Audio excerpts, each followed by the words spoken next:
Bonjour à tous. Bienvenue sur Prophéties bibliques accomplies. Il s'agit de la 30e discussion de cette série intitulée « La loi n'a pas disparu à la croix ». Vous pouvez trouver cette fiche d'information sur notre site web, ou contactez-nous. Il y a beaucoup de confusion quant au moment où la loi de l'Ancienne Alliance a pris fin et où la Nouvelle Alliance a commencé. Nous avons exploré le concept des 40 années qui se chevauchent entre l'Ancienne et la Nouvelle Alliance dans la vidéo numéro 7 et cela prolonge cette conversation. La transition de 40 ans de l'Ancienne à la Nouvelle Alliance n'était pas un accident. Jésus, en tant que second Moïse, a conduit ses enfants spirituels hors de l'esclavage du péché au cours de cette période de 40 ans. Daniel 9 a prophétisé des événements qui devaient avoir lieu pendant cette période. Malheureusement, c'est un fait qui passe inaperçu pour tant d'enseignants de la Bible qui attendent toujours que le livre de Daniel soit accompli. La croix du Christ a été, sans aucun doute, le moment essentiel et décisif pour notre salut, mais il y avait d'autres prophéties, dont l'accomplissement devait suivre. Au numéro 1, la résurrection du Christ était la première promesse après la croix pour compléter notre salut.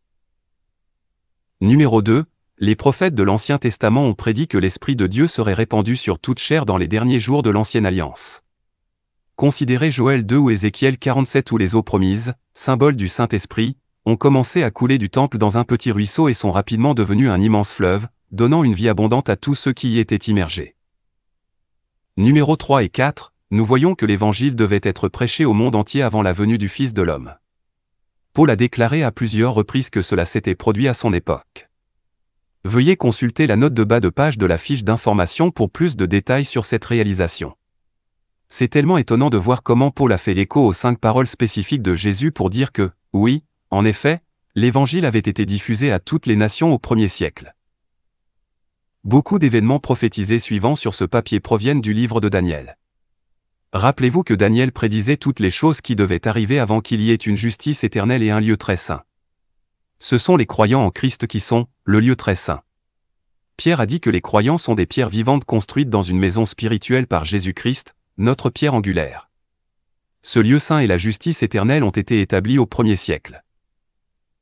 Dans Luc 21 et Matthieu 24, Jésus se réfère directement à Daniel et fait référence à la guerre à venir entre les Romains et les Juifs, indiquant que les difficultés de cette guerre seraient les jours de vengeance pour accomplir tout ce qui a été écrit, Luc 21 verset 22.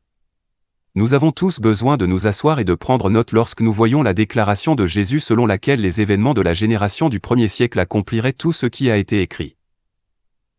Il est important que nous basions notre compréhension sur les Écritures et non sur des credos, des commentaires, des hommes faillibles ou des soi-disant pères de l'Église, qui pourraient être tout à fait à côté de la plaque. Par exemple, Irénée a été crédité d'avoir donné naissance à la mariologie.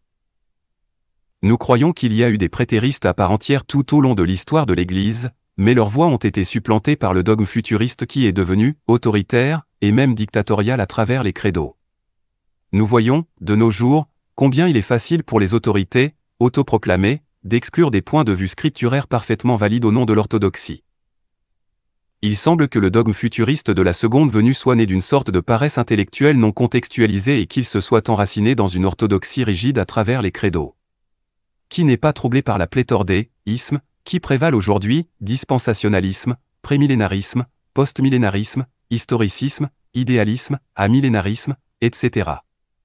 Tous ces ismes ont été fabriqués dans le but de s'accrocher à une venue future du Christ qui ne correspond tout simplement pas aux Écritures.